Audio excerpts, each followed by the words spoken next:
Bonjour, bonsoir, chers amis téléspectateurs. Heureuse de vous retrouver. Et puis, surtout, il est peut-être un peu tard pour vous souhaiter bonne année, mais bon, on ne sait jamais. Il y en a qui vont l'accepter. Donc, je vous souhaite de passer ce qui reste de l'année, de la passer au mieux. Et puis, pour ceux qui ne pratiquent pas le calendrier grégorien, d'attendre que la nouvelle année arrive pour eux à la fin, justement, de 2019.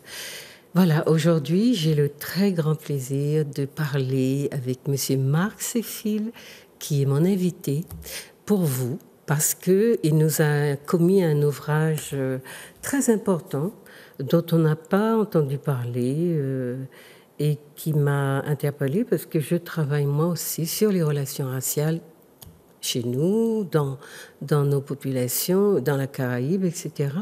Et donc, on va s'entretenir avec lui pour vous, pour que vous soyez un petit peu au courant de ce qui s'est passé à Cuba, de la vie des esclavagés de Cuba, des relations raciales à Cuba et surtout des problématiques très difficiles qu'ils ont connues en rapport avec leur intégration ou le refus d'intégration qui leur a été opposé parce que, justement, c'était des Noirs. Et chez nous, je sais qu'on n'aime pas beaucoup parler de ces problématiques-là. Pourtant, j'ai trouvé beaucoup de similitudes entre ce qui s'est passé à Cuba et ce qui se passe chez nous. Donc, ne me dites pas que nous sommes des métis et que ces problèmes-là n'ont pas lieu d'être soulevés. Voilà, je souhaite que, si vous avez des questions à poser ou à faire remonter à M. Marc Séphil, que vous allez entendre bientôt, que vous le fassiez par le biais de la rédaction 71 27 27. Alors, je vous souhaite donc, après cette introduction, une très bonne après-midi ou une très bonne soirée. Et puis, n'hésitez pas à vous manifester, comme je vous l'ai déjà suggéré à plusieurs reprises. Voilà, d'emblée, je veux remercier aussi Yannick et François qui sont à la technique, qui nous permettent de vous donner de belles images, de faire justement que ces émissions puissent être vues et après diffusées sur YouTube, parce que j'oublie très souvent, toujours trop pressée à la fin de mes émissions, de leur dire merci. Voilà. Donc, on va commencer. Bonjour, bonsoir, Monsieur Marc Séphil. Bonsoir, Madame Smeralda. Merci d'avoir accepté mon invitation. C'est un plaisir pour moi aussi. Voilà. Alors, j'ai dit qu'on allait parler de votre ouvrage. Vous m'avez dit tout à l'heure qu'il est très vieux déjà. Non, il est de 2010. Pour un travail de recherche, pour un travail scientifique, c'est pas si vieux que ça. C'est vrai. Est-ce qu'on pourrait voir la diapositive avec le titre de l'ouvrage, la couverture de l'ouvrage? Voilà. Donc pour ceux qui sont intéressés par Cuba et par les problématiques raciales notamment, Monsieur Marc Séphil nous a commis donc cet ouvrage intitulé « Les Noirs à Cuba au début du XXe siècle, 1898-1933 ». Marginalisation et lutte pour l'égalité, donc publié chez l'Harmattan en 2010. Donc c'est un ouvrage qui a 18 ans, qui aura 19 ans cette année. Pas 18 ans, 8 ans. 8 ans, vous voyez, il n'est pas vieux du tout. Et donc 9 ans cette année.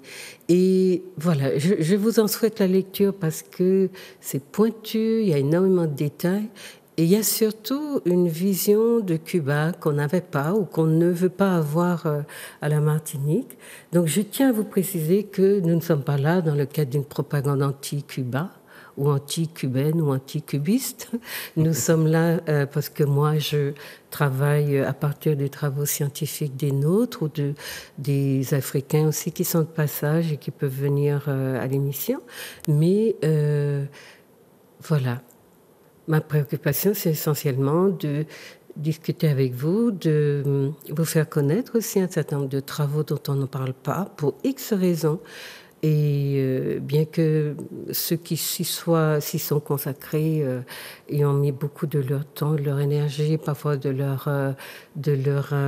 fonds personnels, puisque je suppose que M. Séphil a dû beaucoup se rendre à Cuba. C'est ça. Parce que vous allez voir, il a une immensité de sources, une bibliographie énorme et probablement beaucoup d'heures de travail à la Bibliothèque nationale.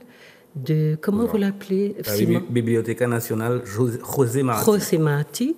Et donc, voilà, c'est beaucoup, beaucoup de travail dans cet ouvrage qui fait, j'ai mis 276 pages, mais bon. Mais il y a quand même des images. Oui, mais il y a très peu d'images. C'est beaucoup de textes, c'est très, très dense.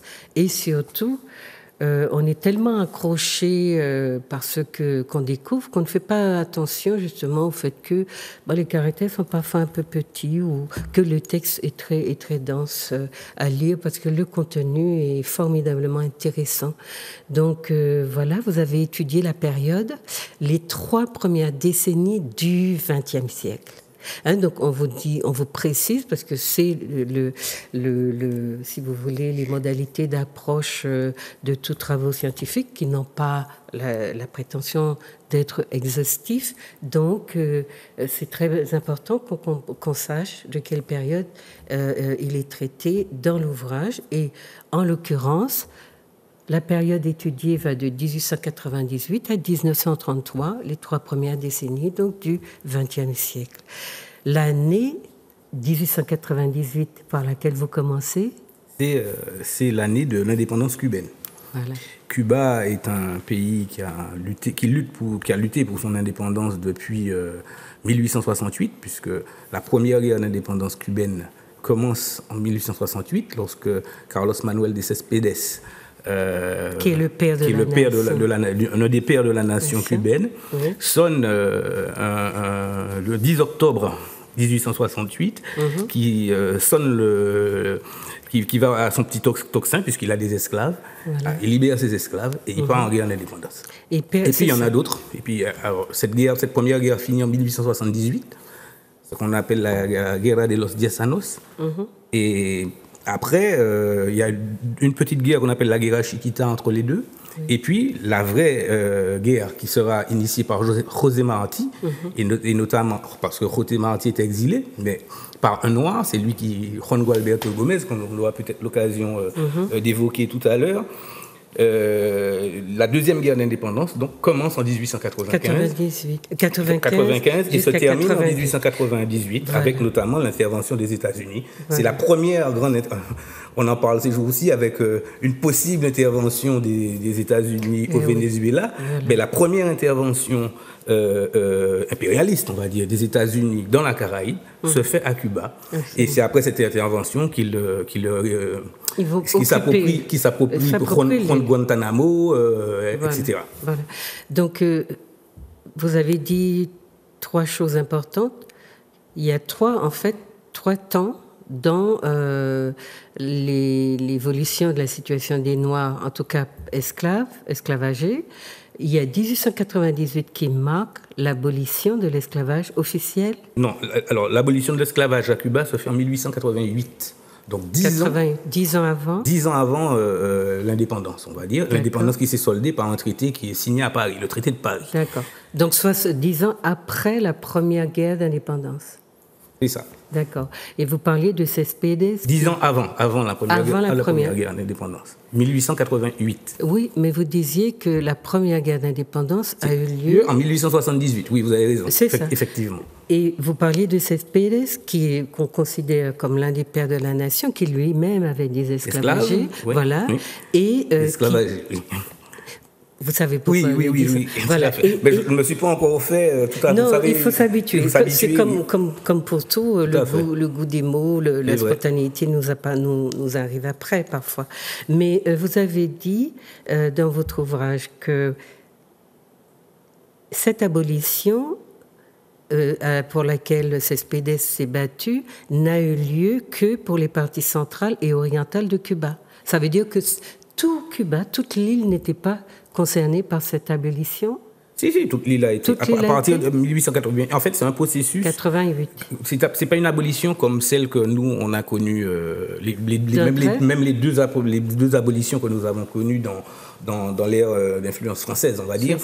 Donc 1848 et 1794. Ce ne sont pas les mêmes types d'abolition. La différence fondamentale, c'est que l'abolition française, on va dire, octroie la citoyenneté C'est ça. Alors que dans les autres abolitions, notamment en Angleterre, mais aussi à Cuba et à Porto Rico, puisque c'est en même temps, il y a tout un processus qui se fait en 3-4 ans. C'est une abolition progressive et qui arrive à terme, en fait, en 1888. Mais qui ne garantit aucune citoyenneté. Qui ne garantit pas de citoyenneté espagnole. Voilà. D'où peut-être un élément fondamental de la différence d'évolution des îles de la Caraïbe. Oui, des îles de la Caraïbe. Parce qu'on a Haïti aussi. Bon, on a beaucoup de détails à vous apporter pour que vous compreniez justement ce qui fait ces spécificités, mais surtout la situation des Noirs de Cuba. Tous les Noirs de la Caraïbe n'ont pas accédé à la citoyenneté de la même façon, ni au même moment, et ceux de Cuba ont eu à livrer des combats particulièrement sanglants pour eux, pour accéder à cette égalité. Et on a eu à attendre beaucoup de temps avant que le pouvoir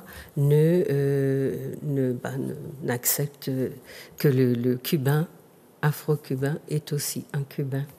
D'ailleurs, si je peux me permettre, l'abolition à Cuba, pendant les guerres, c'est un enjeu entre les indépendantistes, qui ne sont pas d'emblée, il faut le dire aussi, qui ne sont pas d'emblée abolitionnistes, et le pouvoir colonial.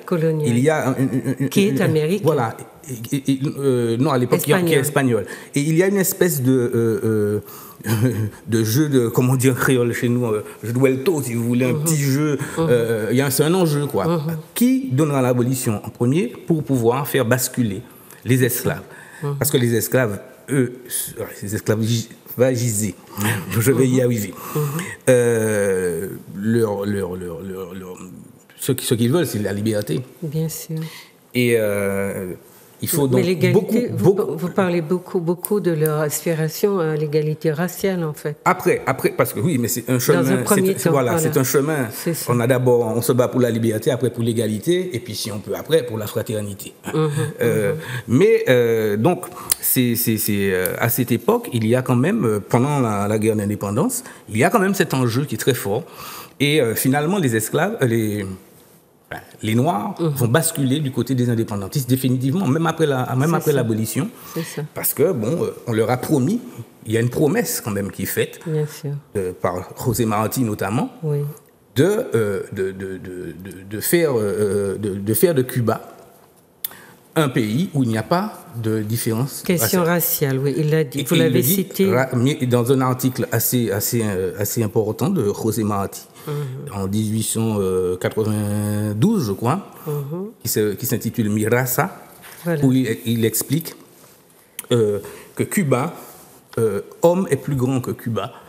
Homme est plus grand que blanc, plus que mulâtre, plus que noir. Tout ce qui divise les hommes, les singularise, les écarte ou les rencogne est un péché contre l'humanité. Donc c'est un vrai souci d'abolir la question raciale et de faire de Cuba une sorte de une cité multiraciale qui ne s'arrêterait pas sur ces différences raciales. Mais vous allez bien le montrer dans le 3e chapitre, justement, la question raciale, la question de la supériorité d'une des races sur l'autre, la question du refus de reconnaître une culture au noir est omniprésente dans l'élite intellectuelle et politique cubaine. Et on n'arrive pas, donc les Noirs n'arrivent pas à se positionner sur le plan de l'égalité. Alors, voilà, on est allé directement dans le sujet, mais j'aurais aimé que, peut-être si vous voulez, vous vous présentiez un petit peu à nos téléspectateurs, comme vous voulez. On n'a pas dans la vie privée des gens, mais pour qu'ils sachent un peu qui vous êtes et comment vous avez commis cet ouvrage, en quelles circonstances et pourquoi la thématique vous a intéressé. Alors, je suis donc Marc Séphil, je suis proviseur adjoint du lycée Joseph Zobel à Rivière-Salée. J'ai été professeur d'histoire et géographie pendant longtemps, pendant 18 ans de ma vie d'ailleurs. D'abord en Guadeloupe, en Guyane, et puis je suis revenu en Martinique en 1998. Et à cette époque, pendant mon séjour en Guadeloupe, j'ai connu le professeur Anayakou, qui est une sommité, qui est quand même quelqu'un de...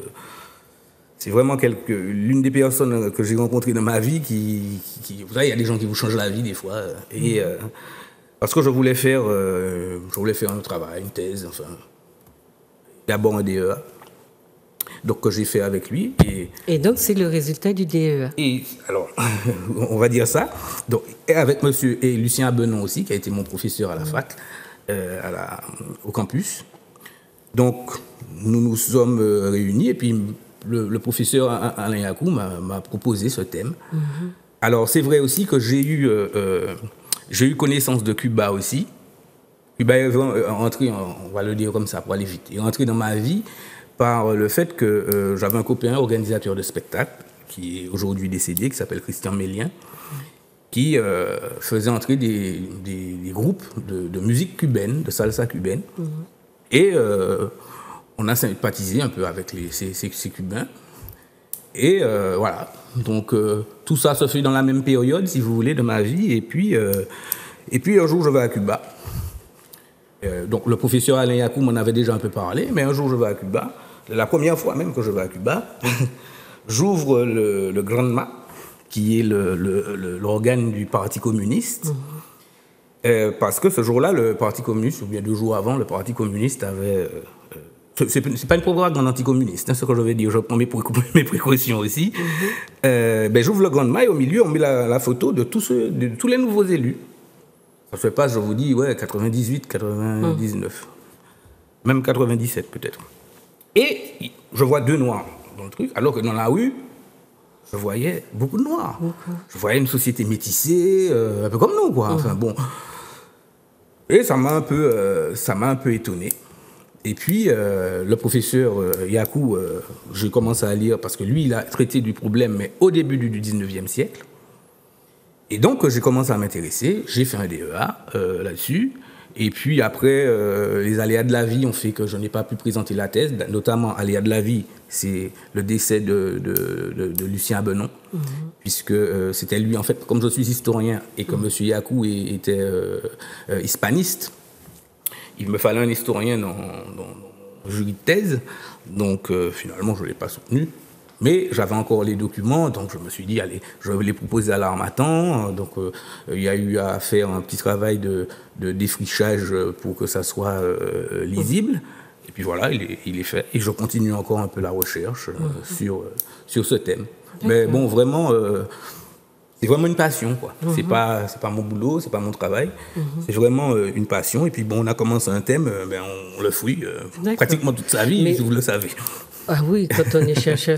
Et ce qu'il faut dire à nos amis téléspectateurs, c'est aussi ça, c'est que la recherche, c'est pas un acte de maquillage. Hein. Vous abordez aujourd'hui un aspect du problème, vous allez sur Internet.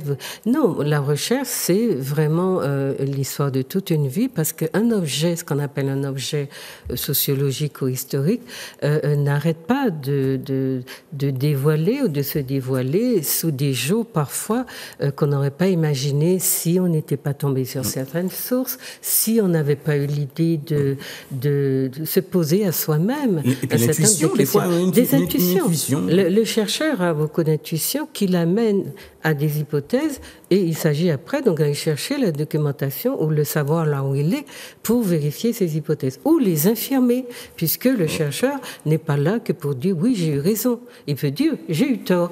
Et c'est aussi une preuve scientifique que le travail qu'il a commis est scientifique, puisqu'il a pu dire sur des bases scientifiques qui s'est trompé. Et c'est cela qui est important.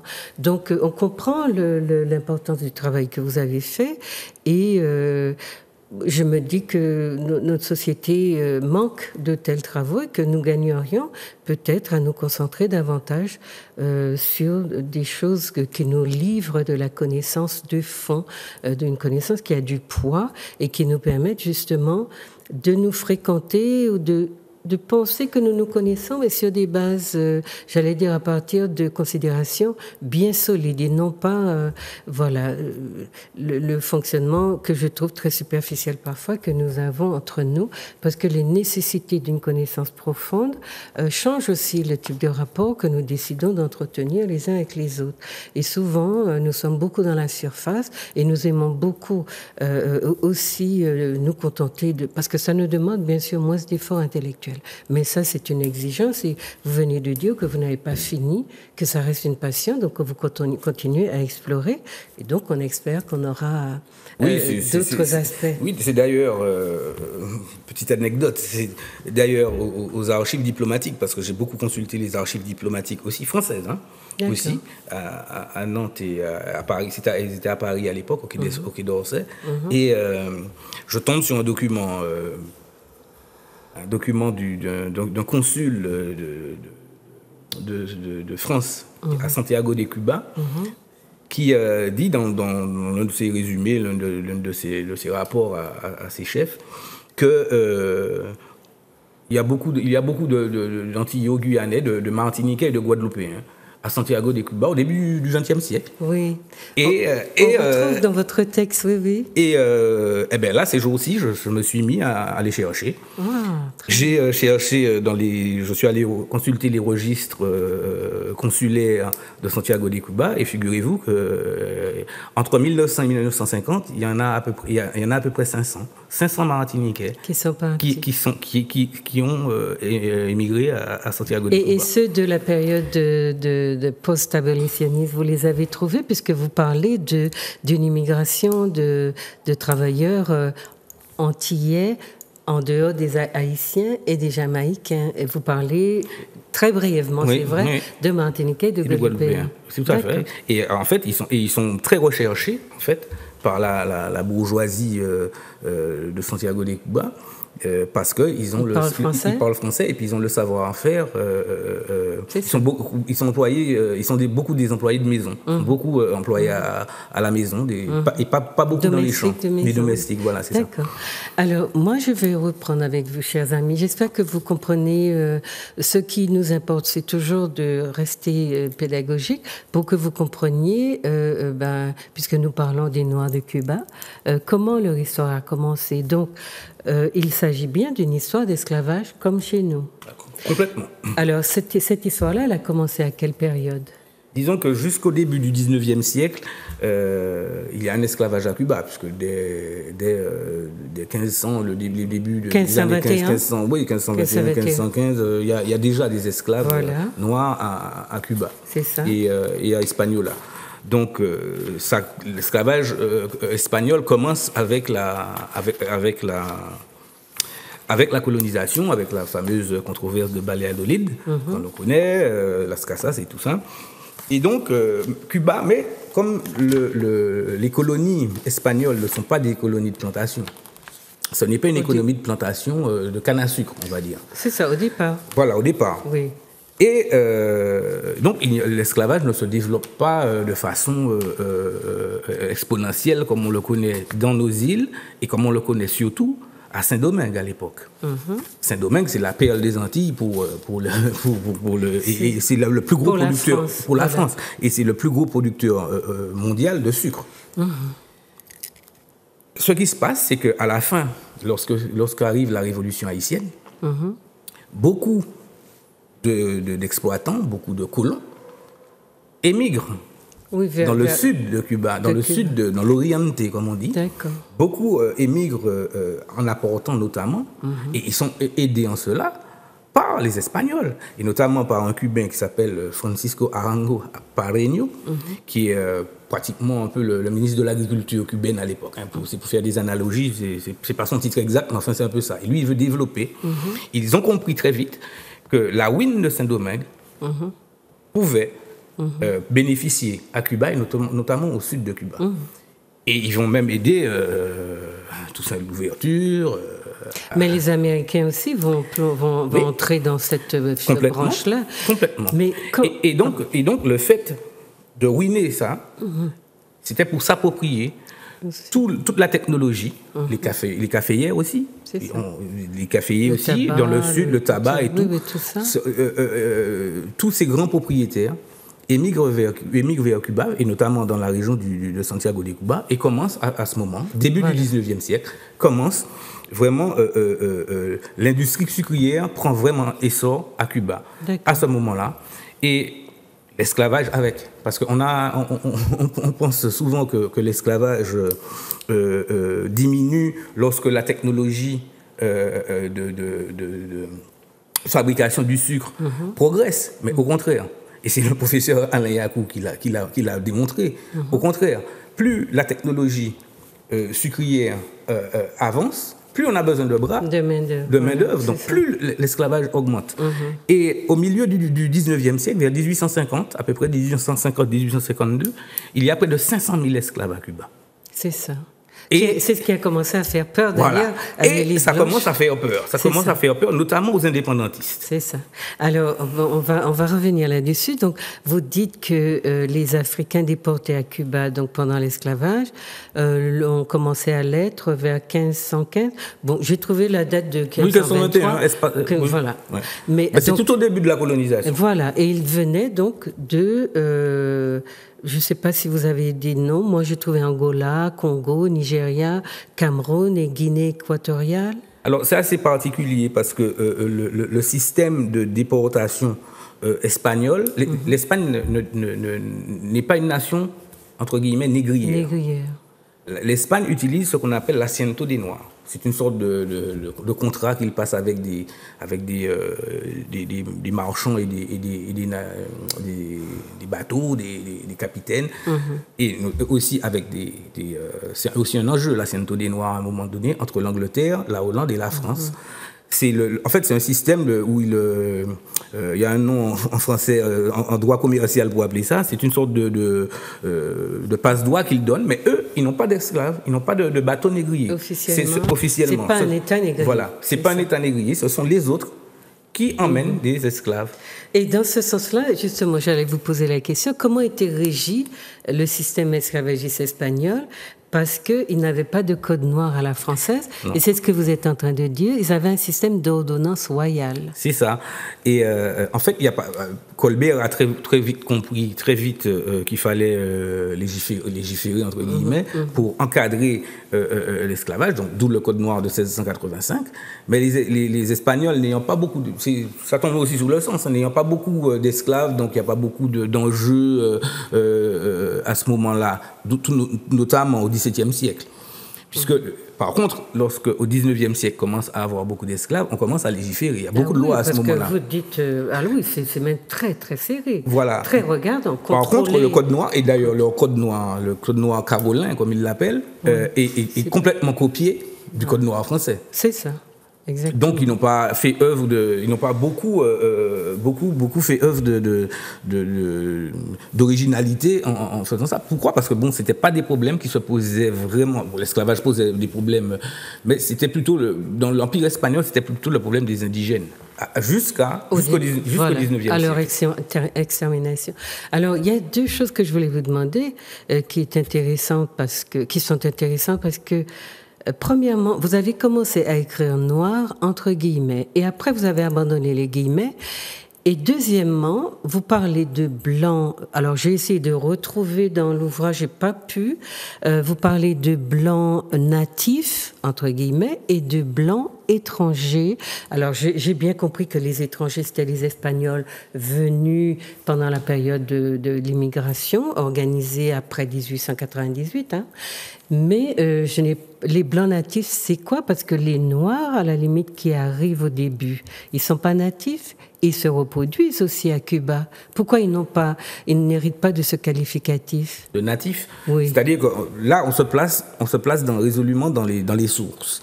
En fait, Dès le départ, on considère... C'est-à-dire que non, ce dont vous parlez, c'est dans les sources des recensements. Il y a 4 grands recensements. Oui, vous les avez cités. Deux faits par les États-Unis.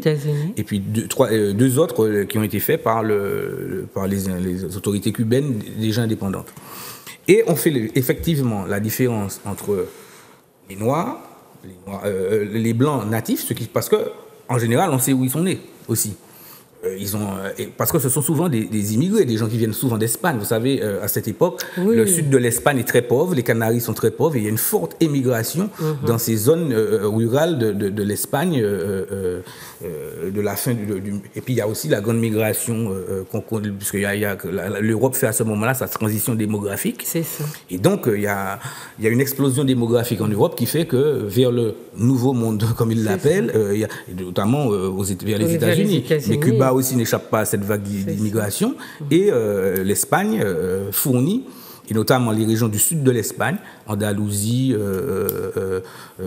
et puis surtout Canaries, il y a surtout des Canariens, il y a même des Chinois aussi qui viennent après. Mais la différence, elle vient de là, surtout de là. Mais cette différence se fait après l'indépendance. D'accord. Après l'indépendance, entre blancs natifs, c'est-à-dire les blancs qui sont là depuis tout le temps, et puis les blancs émigrés. Mais depuis tout le temps. Et les noirs, il n'y a pas parce qu'il n'y a pas d'immigration noire à Cuba à ce moment-là. Toute l'immigration noire vient de l'esclavage. Et donc, il n'y a pas de nouveaux arrivants noirs à Cuba, même après l'esclavage. Le dernier grand... on a beaucoup contrôlé leur immigration. Oui, et puis non, mais il n'y a pas de courant. Le seul courant migratoire qu'il y a de noirs vers les Antilles, notamment, c'est la traite. C'est la traite. Or, la traite est arrêtée officiellement depuis 1833, mais il y a quand même une traite illégale, une traite illégale qui s'opère. Notamment, on a l'exemple d'Amistad, du bateau Amistad. C'est une traite, c'est de la traite illégale. Et donc, c'est pour ça qu'il n'y a pas de noirs. Par contre, il n'y a pas de noirs natifs et de noirs étrangers, si vous voulez. On ne fait pas cette différence-là, puisqu'ils sont, même ceux qui ne sont pas nés à Cuba, qui sont encore, puisque au début du XXe siècle, il y a encore des noirs qui ont été esclavagisés, on va dire comme ça. Donc, on ne fait pas cette différence entre les deux. Ils sont là, quoi. Et on ne fait pas la différence dans les deux sens. Dans ces choix, ce sont aussi des choix, à mon avis, idéologiques.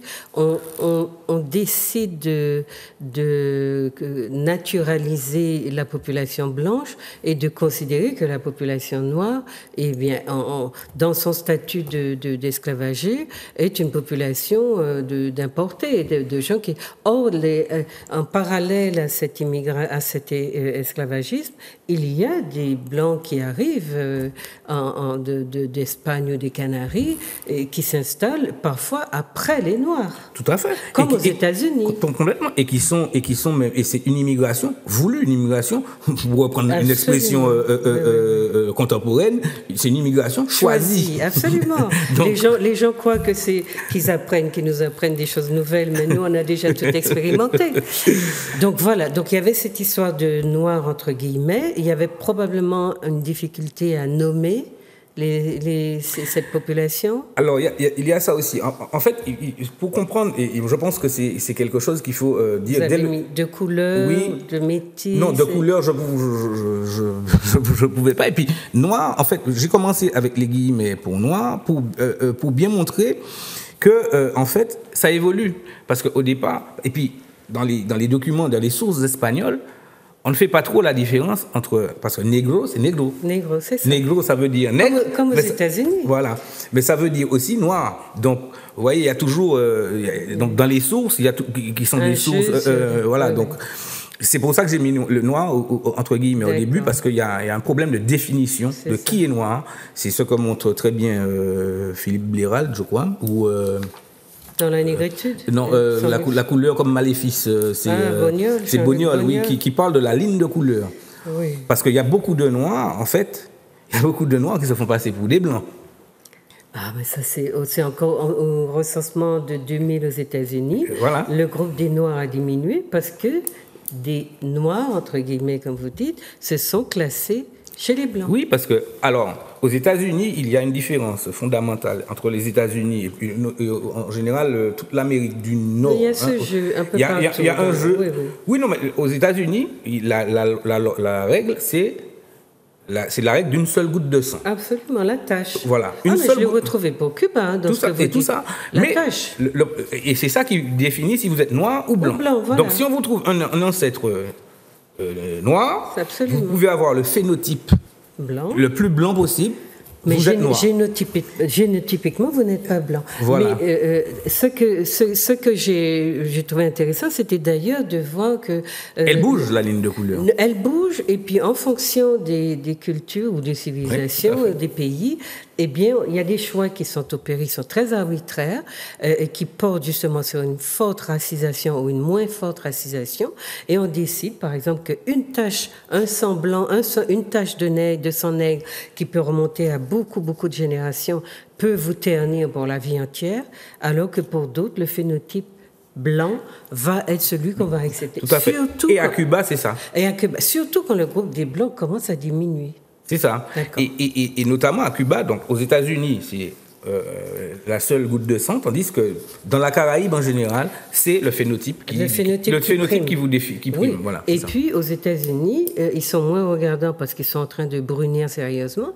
Donc ils ont accepté que des bruns ou des plutôt pas blancs acceptent de se définir comme blancs. En tout cas, sur leur passeport figure leur définition raciale, ethnique. Oui. Et donc, on va dire blanc ou latino, je ne sais pas. Mais l'une des chances, entre guillemets, qu'on va dire que pour cette recherche que j'ai effectuée, c'est que lorsque j'ai ouvert les recensements, je me suis dit, mais c'est du pain béni, parce que il y avait un recensement. Dès qu'on faisait la différence, alors peut-être que c'était pas bien fait, etc., pour toutes les raisons qu'on vient d'évoquer tout à l'heure, mais au moins, il y avait noir, blanc, chinois. Noir, blanc, chinois, il y avait tout, et puis mulatto aussi.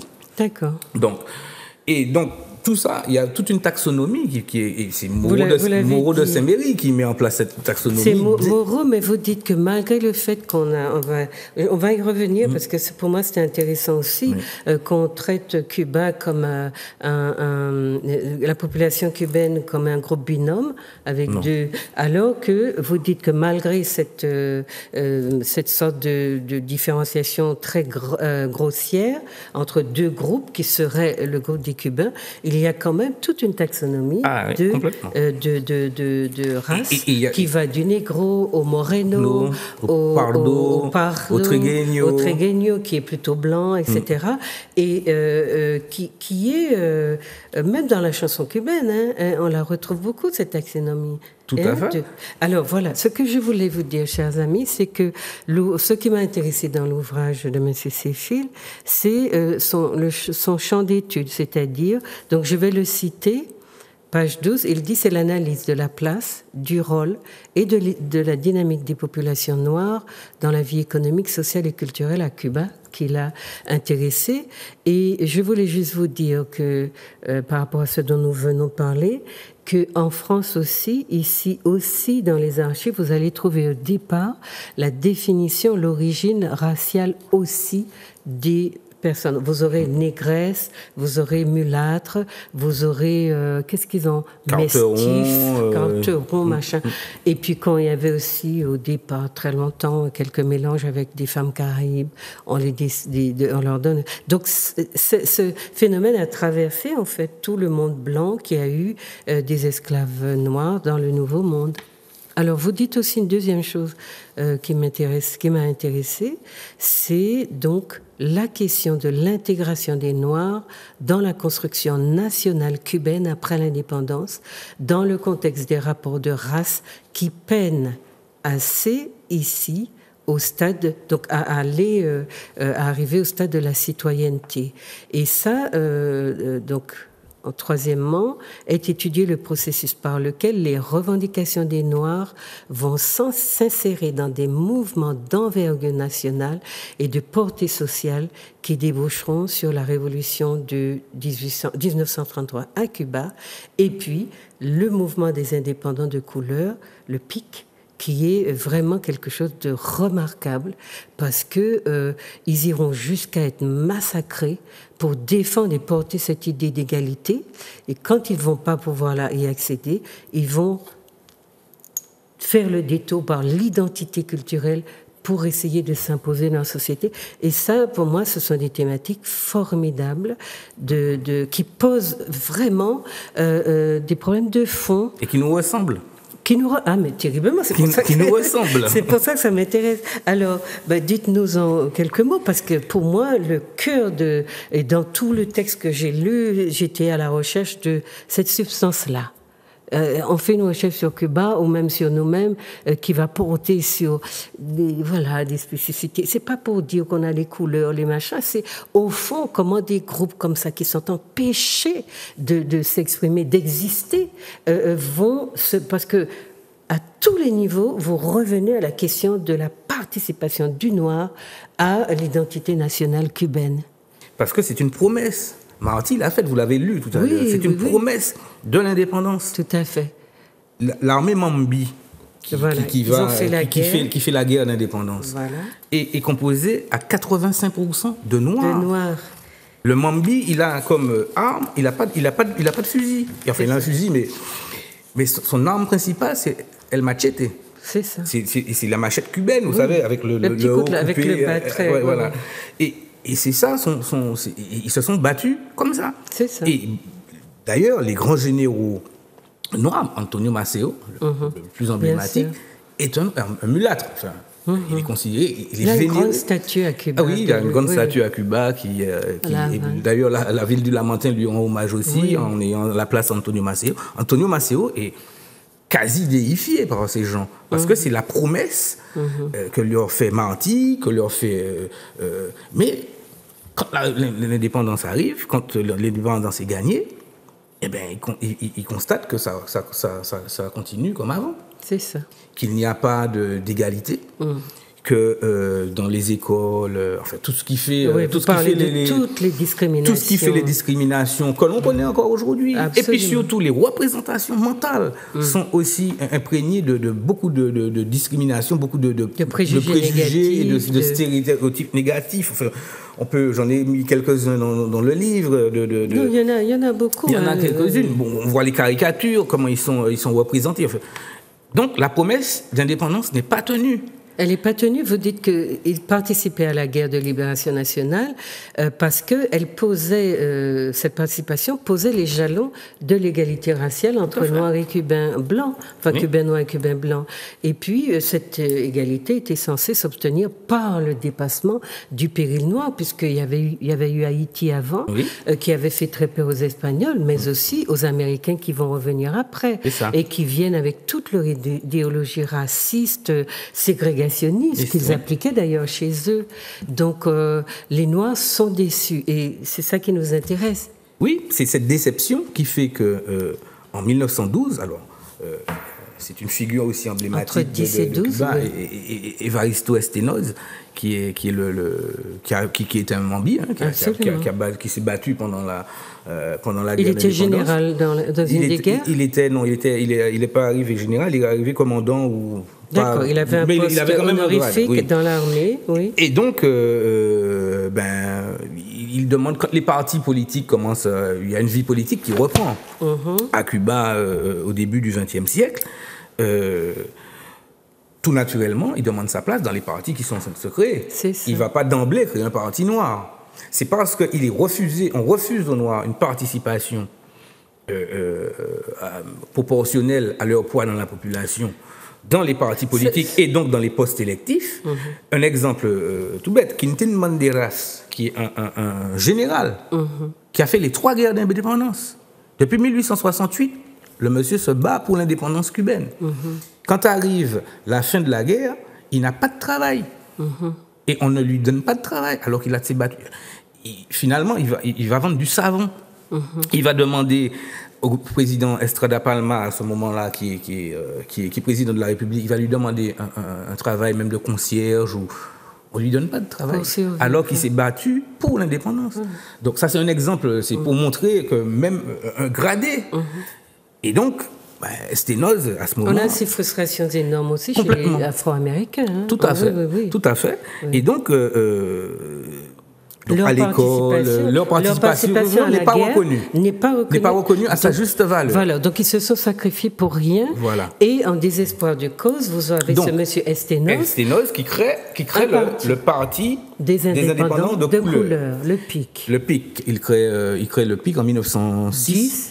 1910. Plutôt. 1910. Mais c'est 1907. Ouais. Enfin, il a d'abord, c'est plusieurs étapes. Il y a des élections. Voilà. Et quand il voit qu'aucun noir en émerge, parce que vous citez les listes municipales, vous citez les listes gouvernementales, vous citez toutes les formes d'élections qu'il y a à Cuba, et qu'il ne voit émerger aucun noir. C'est-à-dire qu'il n'y en a que 2 qui émergent. Enfin, il y a deux, mais qui vont faire le jeu du pouvoir. Juan Gualberto Gómez, qui est quelqu'un qui a un destin formidable. Parce qu'il est né, il n'est pas né esclave, parce qu'il est né de parents esclaves, esclavagisés, on va dire. Et ses parents rachètent sa liberté. Il est né en 1858, oui, je crois bien 58. Et donc, quand il naît, sa mère est encore esclave. Et comme vous savez, c'est le ventre de la femme qui donne le sang de la mère. Voilà, c'est ça. Et donc, mais ses parents le rachètent avant sa naissance. Ils le rachètent. Eux-mêmes, ils se rachètent quelques temps plus tard. Et par le jeu, peut-être qu'ils étaient des esclaves domestiques. Et donc, la maîtresse a décidé de faire comme le petit Prométhée à l'école. Il écrivait bien. Donc, on l'a envoyé à La Havane, dans une école de noirs, parce que les écoles étaient séparées. On est au milieu du 19e siècle. Hein. Il travaillait très très bien. Donc la maîtresse a décidé de l'envoyer aussi en France. Il a étudié en France. C'est un monsieur qui parlait français couramment. D'accord. Et d'ailleurs, je suis en train de faire un petit peu de recherche. Je n'ai pas trouvé trace de lui. Peut-être de la fin. Oui. Juan Gualberto Gómez. Oui. Donc lui, il va se battre. Après, il sera exilé. Après, il va rencontrer Marty quand il revient de France. Il a connu la Commune.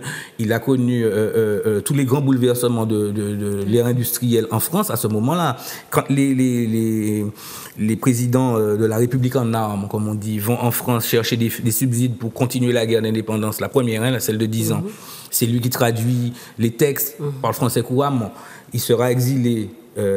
Alors après, il revient, après la fin de la guerre, il rencontre Marty. C'est à ce moment-là qu'il rencontre Marty et qu'il voue sa vie à la cause indépendantiste. Il sera capturé encore, exilé. Il a une vie assez mouvementée. C'est lui qui est devenu médecin en France alors? Non, c'est pas lui. Il y avait toute une filière cubaine. Il y avait toute une filière cubaine dans la seconde moitié du 19e siècle. Et d'ailleurs, il y a un colloque à la Sorbonne en juin sur l'exil politique en Amérique latine. D'ailleurs, je sais pas si je serai retenu, mais enfin bon, j'ai proposé une communication notamment sur les exils de Juan Gualberto Gómez dans la deuxième moitié du 19e siècle. Et donc, il y a que lui et puis un autre qui s'appelle Delgado, j'ai un trou de mémoire pour son nom. Enfin bref, ils sont deux, les sénateurs, lui, alors que Juan Gualberto Gómez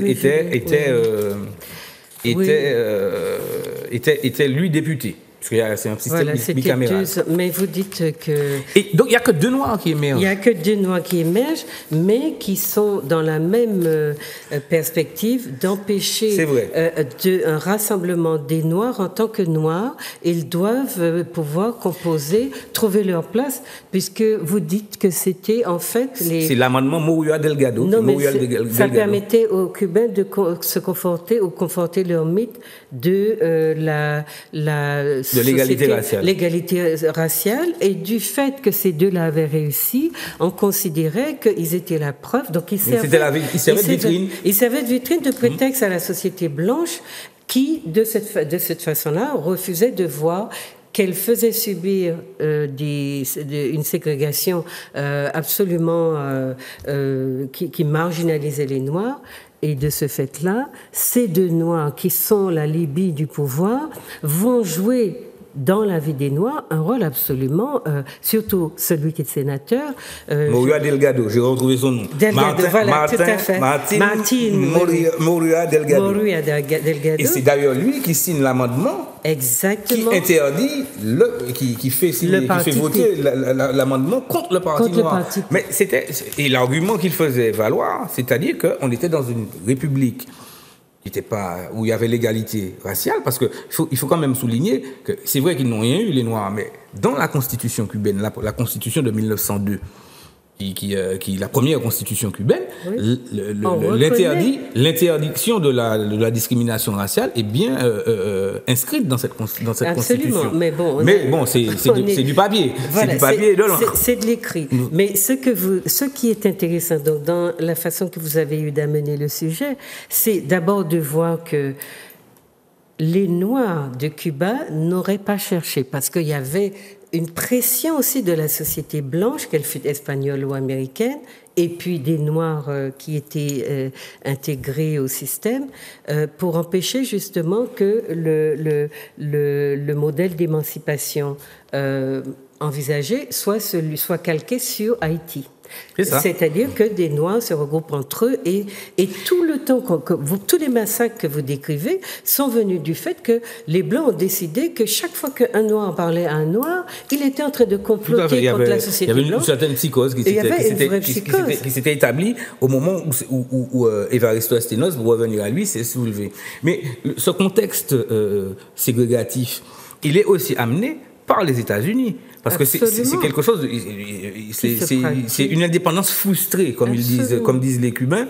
C'est une indépendance frustrée, médiatisée, enfin, et parce que les États-Unis, pendant 2 ans, de 1898 à 1902, vont occuper l'île. D'ailleurs, Porto Rico, ils sont pas partis, ils sont toujours pas partis. Dès cette époque, ils ont gardé Porto Rico.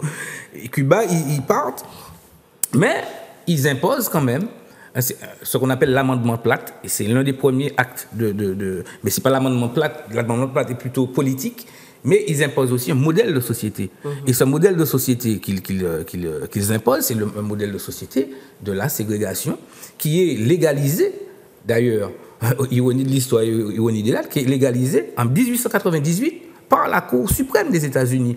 Le fameux arrêt Plessy-Ferguson, qui légalise la ségrégation aux États-Unis et qui sera aboli à la fin des années 1950. Oui. Et que disait cet arrêt Plessy et Ferguson, nous sommes égaux, pas de problème pour l'égalité. Nous allons vivre de façon égaux, mais séparés.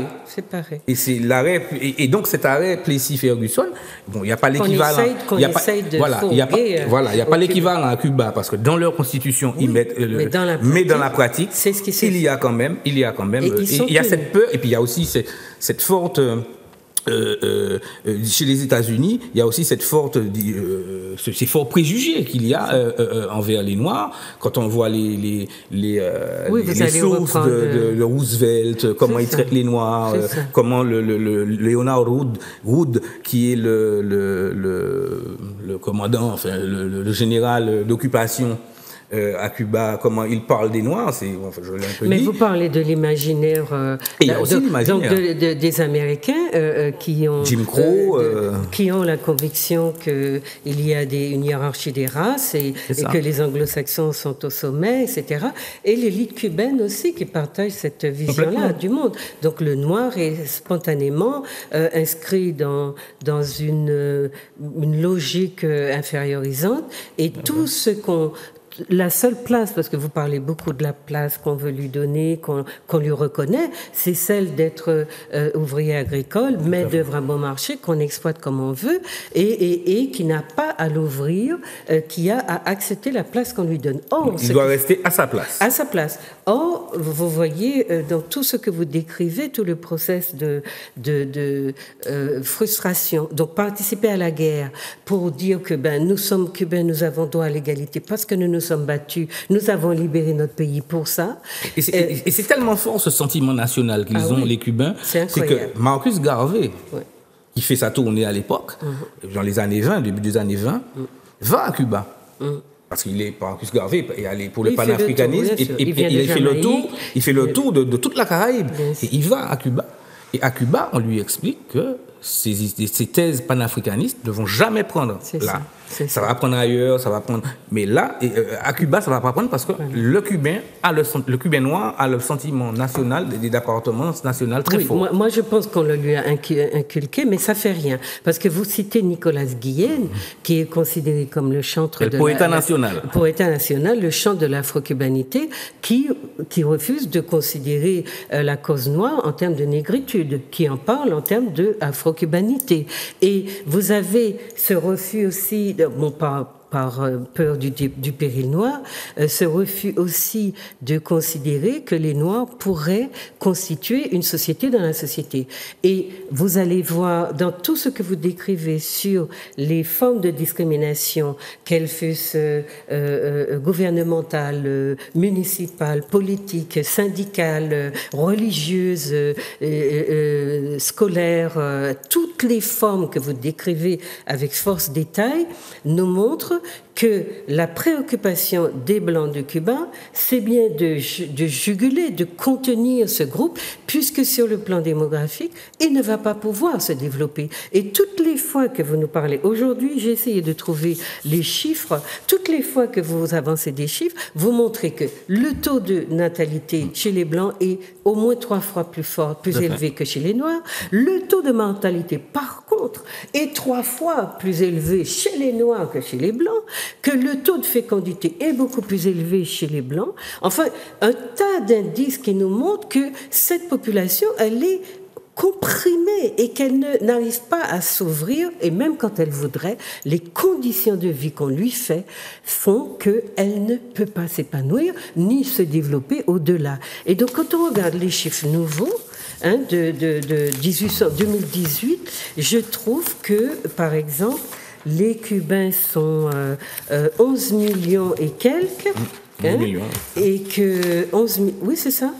11 000, attendez, j'ai pris les chiffres parce que ça m'intéressait de voir la progression. Oui. Parce qu'on a toujours dit qu'ils sont 3 millions à peu près. Donc les Noirs, on est d'accord. Alors, ce que je trouve, c'est que les Cubains blancs sont 66% de la population, les Cubains noirs sont 26, quelque chose, les autres, les mulattos, 23, je crois, je ne sais plus, mais ça reste c'est marrant parce que je l'ai eu tout à l'heure, maintenant que j'en ai besoin, mais ça fait rien. On est donc dans une population noire qui, au bout de je sais pas combien de centaines d'années, n'a pas dépassé, 64 chez les Blancs, 26 chez les mulâtres, 9% chez les Noirs, pas 26%, 9%.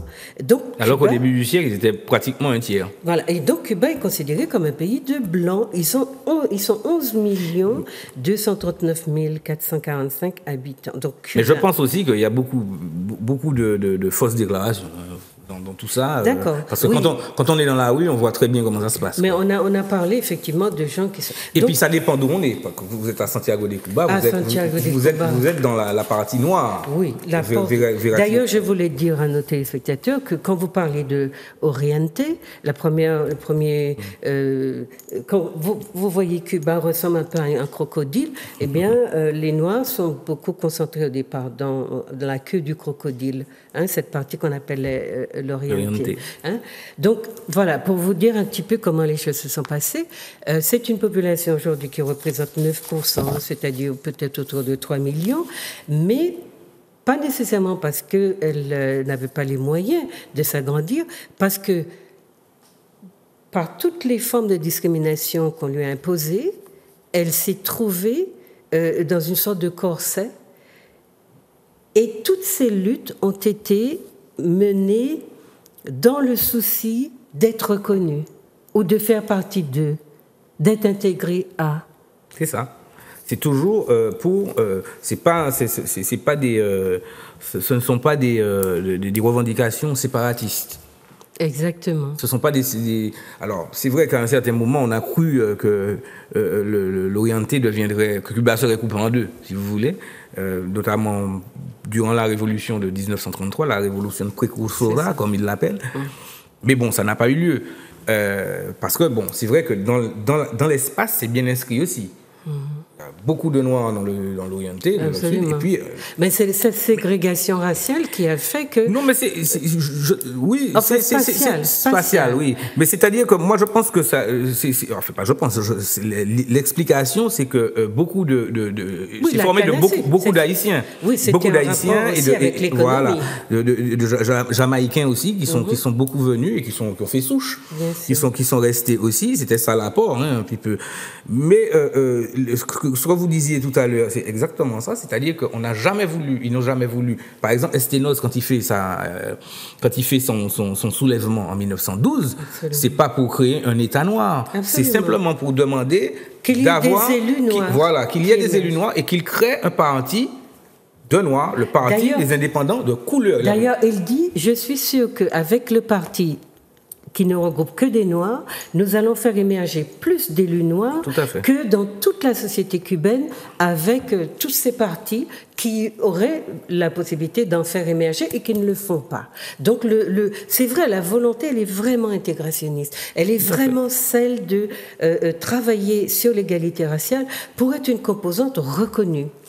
Maintenant, c'est vrai qu'elle a été empêchée d'évoluer, mais vous parlez aussi pas mal de la politique migratoire qui a été menée et qui empêchait donc les Cubains... alors, ça a créé un déséquilibre du sexe ratio dans la population, puisque au départ, il y avait plus de femmes noires que d'hommes noirs. Et puis, vous expliquez qu'avec le courant migratoire, parce qu'après 1898, on a relancé l'économie sucrière dans l'Orienté et qu'il fallait une main-d'œuvre importante. Et on a fait venir donc beaucoup de Noirs, donc les Jamaïcains, les Haïtiens. Les Jamaïcains, notamment, c'est l'une des histoires. C'est le gouverneur de la Rosée, par exemple, de Jacques Roumain, commence par... j'oublie son nom, ça fait longtemps que je l'ai lu, je l'ai vu l'autre jour au théâtre, mais j'oublie le nom du héros, qui revient justement... Manuel, c'est ça. Qui revient de Cuba. Oui, tout et c'est la même époque, en fait. En fait, il y a beaucoup... Alors, c'est à partir de 1913, puisque les États-Unis commencent à investir beaucoup dans l'industrie sucrière. Et l'industrie, le modèle de développement qu'ils mettent en place, c'est des grandes usines à sucre, comme on a connu en Martinique aussi, grandes usines à sucre, à côté de grandes plantations de sucre, et puis à côté, les barracons, les batailles, qui sont peuplées de gens qui vivent dans des conditions infrahumaines, un peu comme en République dominicaine actuellement. Et c'est... donc il y a un courant migratoire, mais qui est saisonnier en fait, au début. Parce qu'on les fait venir seulement pendant la safra, à partir de février, entre février et juillet, ou des fois en juillet. Donc, et quand ils sont sans travail, ils sont sérieusement... Mais il y a une immigration illégale qui se met en place par les grandes compagnies, parce qu'ils ne veulent pas payer. Enfin, donc ils font entrer des travailleurs noirs d'Haïti et de Jamaïque. D'ailleurs, petite anecdote, Rita Marley, par exemple, est née à Santiago de Cuba. Elle est d'origine, parce que ses parents étaient venus de Jamaïque. Et c'est là, elle est née là-bas. C'est une petite parenthèse qui font un peu les téléspectateurs avoir... un petit peu toujours pas, pour qu'on ne parle pas toujours de choses très sérieuses, mais pour mettre une petite anecdote pour pimenter. Donc c'était un passage que je le disais. Mais donc il y a cette immigration qui arrive et qui va augmenter aussi le nombre de Noirs. Mais comme il repart, donc il y a des lois d'immigration parce que ces Noirs sont considérés comme des étrangers, c'est pas des Cubains noirs, ils sont pas cubains, et qui sont considérés comme des gens qui amènent des maladies, qui amènent enfin bon, ils sont maltraités complètement, ils sont encore à plus bas de l'échelle que le Cubain noir lui-même. Mais bon, beaucoup vont rester et ça va quand même grossir la population. Mais c'est pour ça qu'on a des doutes un peu sur les chiffres de cette population. Parce que quand on est consciemment, quand on est à Cuba, on voit quand même. Mais j'ai pas osé demander qu'on passe cette petite vidéo parce que en ce moment, il y a quand même, je trouve que le terrain est un peu mouvant avec ce qui se passe au Venezuela, donc il n'est pas question de faire de confusion.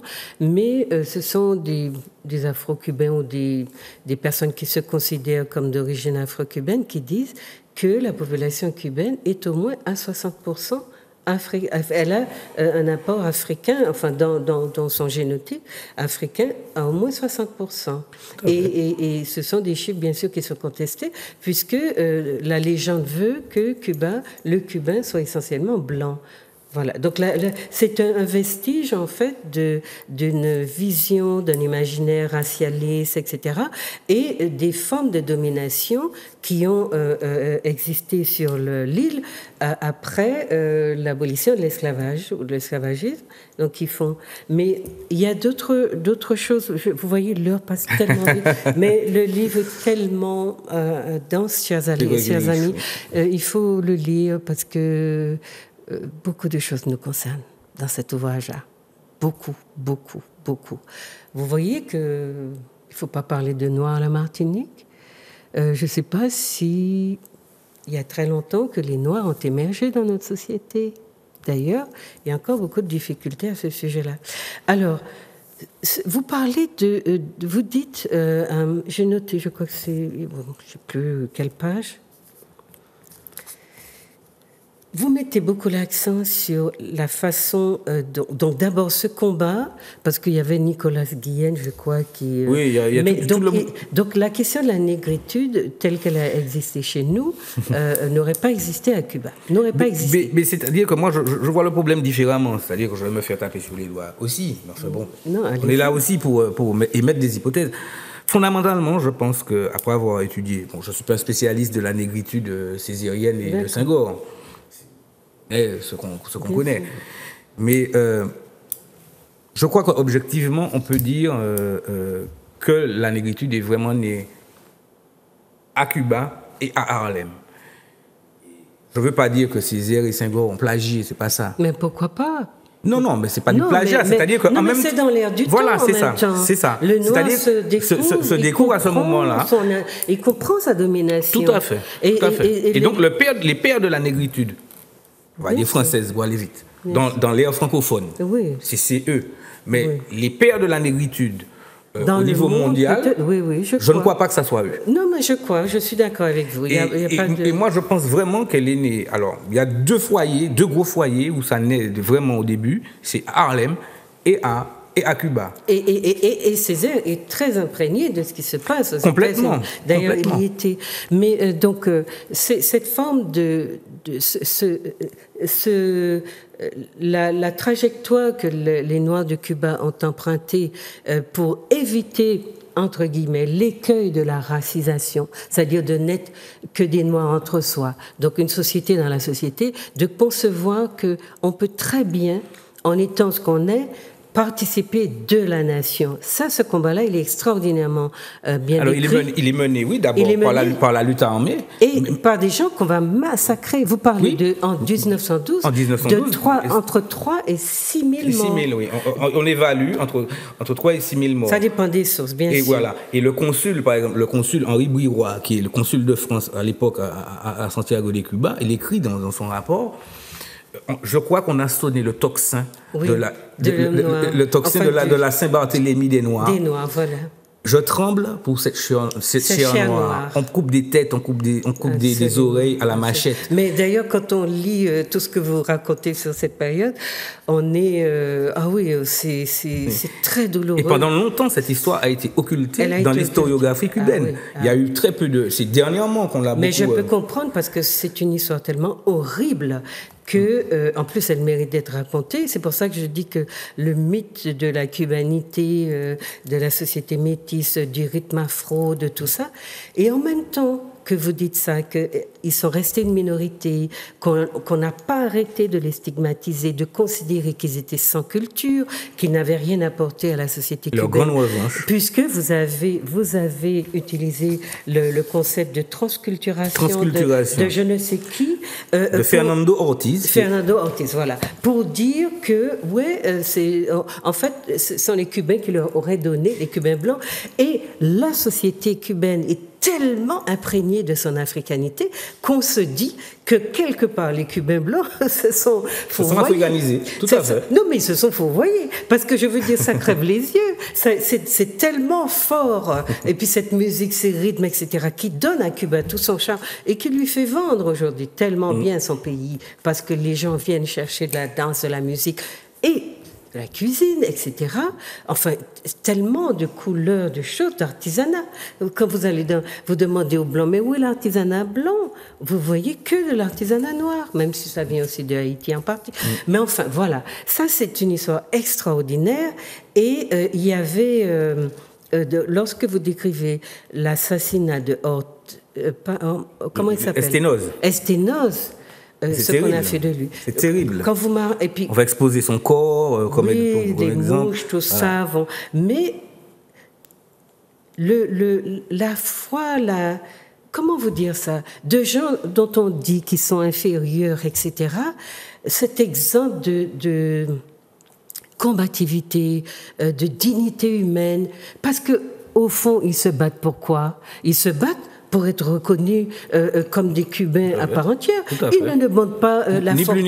Ils ne demandent pas le trésor des Cubains, ni de quoi que ce soit. Ils ont même travaillé. Ils se sont laissés mourir dans les guerres pour sauver leur pays. Donc ils ne demandent qu'une chose. Ça ne touche qu'à la dignité humaine. Ils ont payé l'impôt du sang. L'impôt du sang. Comme un peu nos grands-parents, nos ancêtres. On a payé aussi, on a payé l'impôt du sang. Absolument. Et aujourd'hui encore, on se bat pour que ce fait soit reconnu. Mais vous voyez, c'est pour ça que je vous ai dit, chers amis, beaucoup de choses nous ressemblent. Donc vous aurez intérêt à aller à la source vous-même, de lire par vous-même. Mais ces gens qu'on a massacrés, qui ne se battaient que pour un peu de reconnaissance, nous dévoilent au fond une face des autres composantes ou de l'autre composante dominante des sociétés caribéennes d'une manière générale, qui ont mis leur sang en avant, leur je ne sais quoi, et qui, pour défendre cette idée d'une pureté raciale ou bien d'une civilisation qui serait celle de plus, etc., eh bien, ils n'ont pas hésité à aller au fond, à puiser dans le fin fond des cruautés pour se débarrasser de gens qu'ils ont tués froidement. Complètement. Mais la grande victoire, quand même, c'est quoi? La grande victoire, c'est qu'aujourd'hui, comme vous disiez tout à l'heure, dans la musique, partout, et dans la religion. Il y a une religion à Cuba qui s'appelle la Santeria. Mais tous les Cubains sont... Le Cubain, du blanc, et même, il paraît même que Fidel avait, comme on dit à Cuba, su santo hecho. C'est ça. Il a sorti son sein. Voilà. Il avait fait jaillir son sein. Donc, donc c'est quand même une grande victoire aussi que cette religion qui est quand même qui a quand même son équivalent. Les Yoruba, on les retrouve aussi en Afrique, dans la région de la Corne de l'Afrique là. Aujourd'hui, dans ce qu'on appelle les Yoruba. Oui, les Yoruba, qu'on trouve aussi au Brésil, qu'on trouve aussi au Brésil, donc qui a donné le candomblé en Haïti avec le vaudou. Absolument. Donc aujourd'hui, tout le monde a son sein. Et puis et danse la salsa, le son.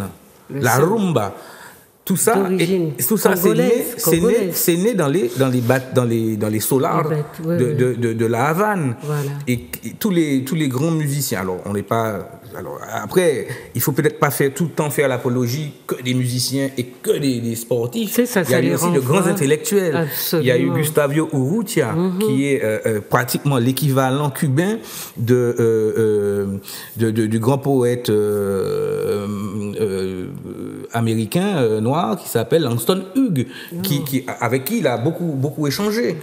Nicolas Guillen, que vous avez cité, mais il y a aussi des peintres, les Mendives, Wilfredo Lam. On a beaucoup d'écrivains, de romanciers, de gens, et puis de grands universitaires. Nous, on n'a pas de doute là-dessus. Je veux dire, c'est cette volonté de réduire un peuple qui, malgré toute toutes les misères du monde, a réussi à survivre et à transmettre à sa société, celle qu'il voulait considérer comme la sienne, un capital culturel et humain, parce que c'est une vision du monde et c'est une spiritualité, parce que dans les livres de contes, etc., tout l'imaginaire des Cubains est noir. Je me rappelle de ces petits personnages-là noirs qu'on appelle, là, ils l'appellent le brujo, mais c'est un nom... Brujo, oui, les sorciers. Non, vous avez écrit vous avez pris le nom cité le livre d'un auteur...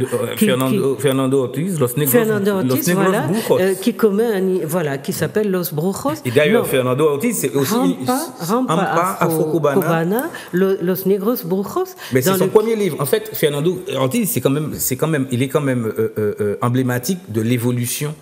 C'est quand même quelqu'un de très intelligent. Des mentalités, peut-être. Et de l'évolution. Parce que lui, il a très vite compris. Il a très vite compris parce que son premier livre, Ampa, ça veut dire pègre. Donc ça. Lui, il était criminaliste au début. Oui. Donc il écrit son premier livre en 1906, si je ne m'abuse, donc au tout début, avec Cesare Lombroso, qu'on ne présente plus au niveau italien. Voilà. Et donc c'était son directeur de thèse, Lombroso. Voilà. Donc voyez lui sort. Ah oui, bien sûr. Et donc Lombroso, Ortiz, lui, il commence par décrire les Noirs comme une pègre. Oui. Et puis petit à petit, il voit son concept, et il crée son concept de transculturation, parce que plus il étudiait les Noirs, plus il voyait que... Il se trompait, mais qu'il ressemblait surtout aux Blancs, et que les Blancs le ressemblaient, et qu'il y avait une sorte de mélange qui se faisait, et qu'il a appelé la transculturation, et finalement, il a fini par étudier les Noirs et à faire comprendre que dans un livre qui s'appelle Contraponteo del Tabaco y del Azúcar, dans ce livre où il montre toute la cubanité. Je crois que c'est un ouvrage qui fait l'apologie et qui magnifie la cubanité, qui montre tous les mélanges qu'il y a eu à Cuba. Non, mais l'importance d'une population... Et c'est un Blanc qui écrit ça. Mais c'est l'importance d'une population qu'on a marginalisée, qui revient dans la culture avec cette force-là. Parce qu'il ne lui reste que ça. Et il ne lui reste que ça, mais je veux dire, si c'était le peuple sans culture dont on nous avait parlé, on n'aurait jamais eu cette force, cette puissance de la culture cubaine. Et même il y a un grand compositeur, il est peut-être un problème de ligne de couleur encore, il est peut-être blanc, mais Amadeo Roldán, qui est un compositeur de musique classique cubain, et qui fait entrer des sonorités afro-cubaines dans de la musique classique. Et ça, c'est formidable, parce qu'il montre, lui, et c'est à ce moment aujourd'hui que naît le son cubano qui va donner la salsa. La salsa va naître dans les années 70 à New York, de la rencontre de tous ces... Oui, le son, c'est ce qu'il y a de plus africain dans le... Voilà. Oui, je sais. Mais en dehors de ça, il y a une chose que... Alors, je suis... Il y a tellement de choses. Oui, c'est vrai qu'il y a beaucoup de choses à dire. Mais je voudrais qu'on ait compris un peu. On va faire une espèce de petit résumé pour nos téléspectateurs. Vous dites, concernant la population noire de la Caraïbe et de l'Amérique, d'autres études ont soutenu l'existence d'une véritable voix noire dans le processus de recomposition politique, économique, sociale, culturelle amorcé après l'extermination des indigènes. Donc ça tiendrait éventuellement pour Haïti. Mais ça ne tient pas pour les autres pays de la Caraïbe, c'est ça? Mais quand vous parlez d'une voix noire, on a bien parlé de la première République noire. Mais après, on n'a pas pu le dire pour d'autres pays où, de gré ou de force, les stratégies adoptées, qu'elles fussent de résistance ou d'intégration, étaient des stratégies d'égalité raciale. C'est ça. C'est-à-dire que il y a une voie noire il y a une voie noire pour la lecture de cette histoire qui est de la rencontre, enfin moi je parle toujours depuis la controverse de Valladolid qui commence tout, quoi, en fait. D'accord. Hein? Et il y a vraiment une lecture, on va dire officielle. Je ne veux pas entrer dans les polémiques de l'histoire postcoloniale, mais c'est un peu ça, quoi. C'est-à-dire qu'il y a une autre lecture de la vision et du point de vue de ceux qui ont été dominés. C'est ça. C'est-à-dire qu'il y a eu l'histoire qui a été racontée du point de vue de ceux qui ont été dominants.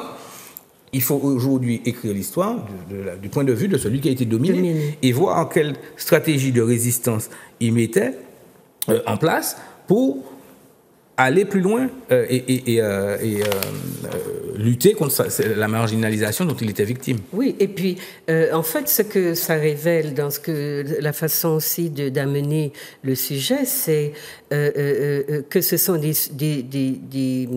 sujets, c'est pas des espèces d'objets qu'on utilise comme on veut. Ils n'ont jamais, à quelque niveau qu'on les prenne, à quelques moments historiques qu'on considère l'histoire de ces dominés, on n'a jamais eu en face de nous des bois-bois qui se laissaient mener et pour qui on avait des projets de les piétiner, de les maintenir au bas de l'échelle, de les tenir à leur place, comme on disait. Au contraire, on gagne effectivement à écrire cette histoire-là. Et d'ailleurs, le dernier ouvrage de Feu, je lui rends toujours hommage parce que c'est vraiment un grand monsieur, le dernier ouvrage d'Alain Yakou, c'est la longue marche des la longue marche des francs-maçons, c'est autre chose. La longue marche des francs-maçons, c'est autre chose. C'est un ouvrage de José Antonio Sacco. Bref, la longue marche des cimarrones, des nègres marrons à Cuba. D'accord. C'est son dernier ouvrage, le dernier ouvrage qu'il fait, qui est vraiment une compilation où il montre que il s'arrête avant l'abolition de l'esclavage à Cuba, avant 1888. Mais il montre comment les esclaves, les nègres marrons, parce qu'on a aussi une frustration en Martinique, c'est de n'avoir pas eu des colonies de nègres marrons. La colonie de nègres marrons de grands espaces. Parce qu'on n'a pas de grands espaces. C'est pas parce qu'on est plus congolais. On a le phénomène, mais on n'a pas à la même échelle. Ceux qui sont à Cuba, et d'ailleurs la révolution, Castro en 1956, quand il revient faire la révolution, quand il commence la révolution, ce sont des chemins des nègres marrons qu'il emprunte dans la Sierra Maestra. À Camargue voilà, c'est ça. Oui. Et donc, les nègres marrons ont créé une anti-société, en fait, dans la Sierra Maestra, et dans ce qu'on appelle les palenques. Et ils vont beaucoup l'aider dans ses avancées. Oui. Et donc, c'est cette histoire-là qu'il faut aujourd'hui un peu raconter. Oui. Pas forcément pour entrer dans... non, pas dans mais pour dire la vérité, pour dire que les esclavagisés n'ont pas subi leur sort sans s'être livrés à un certain combat et sans avoir protesté, et puis de façon vive des fois, et même avoir créé, je vous dis, comme à Cuba ou à Saint-Domingue, vraiment des anti-sociétés. C'est-à-dire qu'ils avaient des clans, ils avaient vraiment il y avait des boulangeries, il y avait tout. Ils faisaient du commerce interlope avec les Italiens. Comme à Cuba, comme au Brésil, ils avaient reconstitué la société africaine. Tout à fait. C'était pas à Belém, au Suriname, on en a beaucoup. Mais au Brésil, ça s'appelait je ne sais plus le nom, mais c'était vraiment une société complète. C'est pas des petits morceaux de... Alors, ça c'est important qu'on le dise parce que on dit aujourd'hui que les Noirs sont complexés, qu'ils sont mal dans leur peau, qu'ils veulent changer leur couleur, leurs cheveux, tout ça. Mais tous ces phénomènes-là entretiennent un lien avec la place, l'image, la construction, d'abord très féroce et vilaine qu'on a fait d'eux. Et il faut qu'on en sorte. C'est-à-dire que la connaissance de notre histoire, pas pour faire du triomphalisme, mais justement pour remettre les choses à leur place, aiderait tous ces peuples-là, tous nos peuples à reprendre confiance en eux-mêmes, non? On n'irait pas plus vite. Mais c'est ça, c'est ce que j'ai essayé de faire dans l'un des chapitres de l'ouvrage, c'est de montrer les mécanismes de la marginalisation avec les mécanismes psychosociaux. Oui. Parce que ce sont des mécanismes psychosociaux extrêmement complexes. Puissants. On ne peut pas en parler en 2 minutes. Absolument. C'est des choses qu'on ne peut pas expliquer en 2 minutes. Parce qu'il faut, c'est multifactoriel. Il faut partir de l'histoire. Il faut voir le vécu des gens. Une représentation et le produit, la représentation d'une personne et le produit et d'un groupe social. D'une activité consciente souvent qui va s'incorporer. Et donc montrer les stéréotypes, les préjugés, les normes, les valeurs. Comment les gens les intériorisent et les reproduisent. Mais voilà, vous mettez l'accent sur donc, la capacité d'organisation des Noirs et les formes de résistance efficaces qu'ils ont déployées dans les domaines politiques, sociaux et culturels. Tout ça conclut de manière très positive, peut-être pas n'est pas le terme, mais toute la complexité de ce qui s'est passé pour les Noirs de Cuba ne peut pas être ramenée comme on l'a fait au début. Cuba, c'est un groupe de Blancs, un groupe de Noirs. Il y a toutes les lignes de toutes les rencontres qui ont opéré et qui ont donné de la transculturalité ou simplement des parties de patrimoine qui se sont transmises aussi, transmises de manière en l'état et qui ont été partagées. Parce que les Noirs n'ont jamais dit nous, on ne vous donne pas ça. Quand je vous disais que l'imaginaire des Cubains était afro, eh bien, dans les livres de contes, dans les films que j'ai vus, dans tout, je me suis demandé pourquoi le noir était toujours dans des rôles impossibles, mais il n'est jamais absent. Il est absolument présent dans l'imaginaire cubain. Parce que le noir fait partie de Cuba. Voilà, donc c'est, si vous voulez, on a, j'aurais voulu encore qu'on s'arrête sur les grandes luttes, les massacres, tout ce qui s'est, comment on a réussi finalement au-delà de ceux qui étaient dans le parti du PIC, parti des indépendants de couleur, on a tapé dans le mur. Tout ce qui était noir, tout ce qui bougeait, femmes, enfants, civils, ont été aussi touchés, ce qui explique l'importance des massacres. Donc, chers amis, il faut aller dans les livres parce que bientôt, il nous faudra nous arrêter. Sinon, il y a aussi des mouvements migratoires qu'on peut comparer à ceux que nous avons connus à la Martinique, après l'abolition en 1848, et la manière dont les élites s'y sont prises pour empêcher qu'il y ait entre même noirs africains déjà là, on dit depuis longtemps, et les Noirs Congo qui arrivent, les divisions qu'on va retrouver, le bouleversement du sexe ratio, la difficulté de se mettre ensemble, de se reproduire aussi, puisque les conditions de vie font que, alors qu'on a stigmatisé les Noirs parce qu'ils faisaient beaucoup d'enfants soi-disant, on dirait ça à M. Macron à profit aujourd'hui, eh bien, au contraire, ce sont les Blancs qui faisaient beaucoup d'enfants. Et qui étaient toujours donc très en avance. J'ai fait des calculs dans les chiffres que vous donnez, avec les chiffres que vous donnez. Parfois, c'est 3 fois plus un taux de natalité. Complètement. Donc, il y a toutes ces parties-là. Sur la question de la supériorité raciale, vous allez trouver aussi, chers amis, beaucoup de... eh bien, reprendre dans un ouvrage que j'ai écrit, que j'ai appelé La racisation des relations intergroupes, je reprends aussi les théories racialistes, l'idée que l'homme blanc se conçoit comme inscrit dans une hiérarchie raciale et qu'il en occupe le sommet et que les Noirs occupent la base de cette hiérarchie.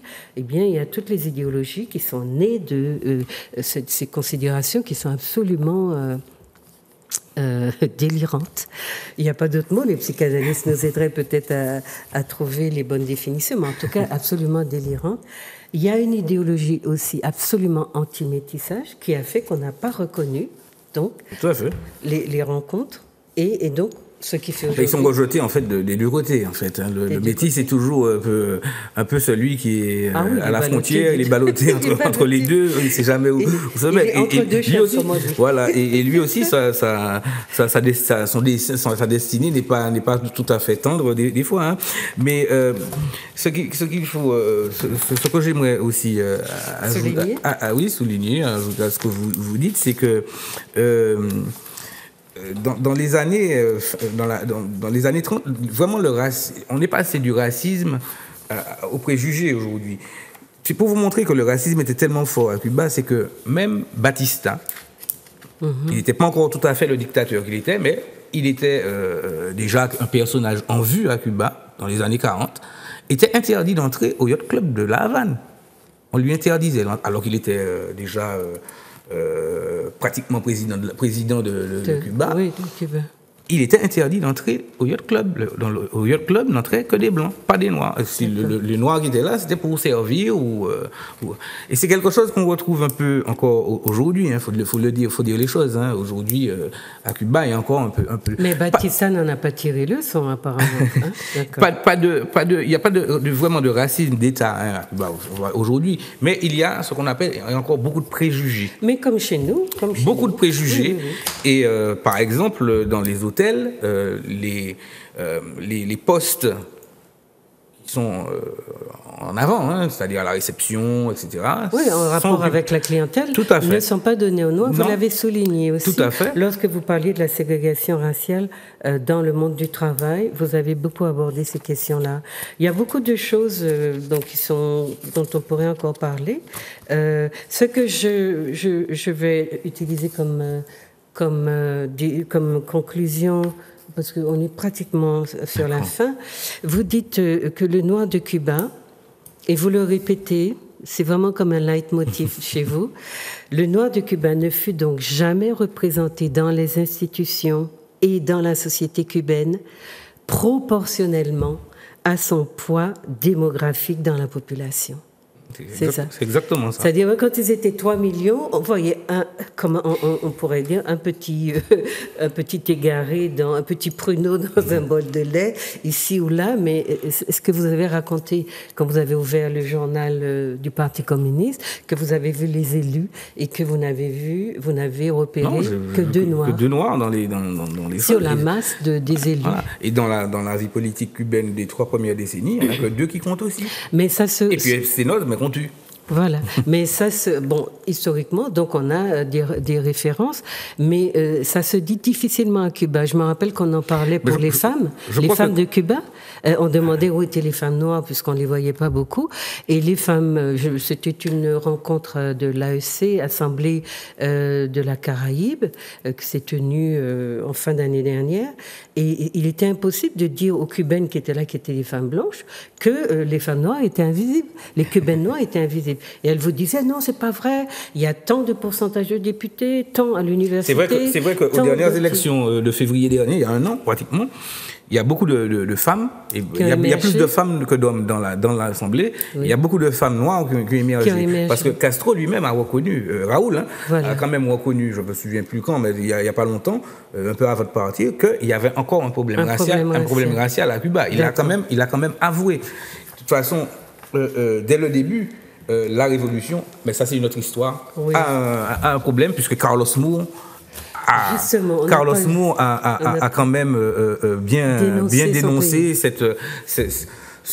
qu'il appelait le racisme. Et il est devenu persona non grata chez lui. Complètement. Donc il vit aux États-Unis aujourd'hui. Aujourd'hui, je crois qu'il est au Brésil. Au Brésil. Donc oui, il est enseignant. Si vous avez l'occasion de chercher sur Carlos Moore, M2ORE, regardez, puisque c'est comment on va appeler ça? Un dissident, on va dire. Un dissident. Il a refusé de continuer à vivre dans ce pays parce qu'il dénonce, il ne supporte pas le racisme dont les Noirs sont victimes, même si, comme dit M. Sheffield, effectivement, il y a une atténuation du phénomène, mais c'est un peu comme chez nous.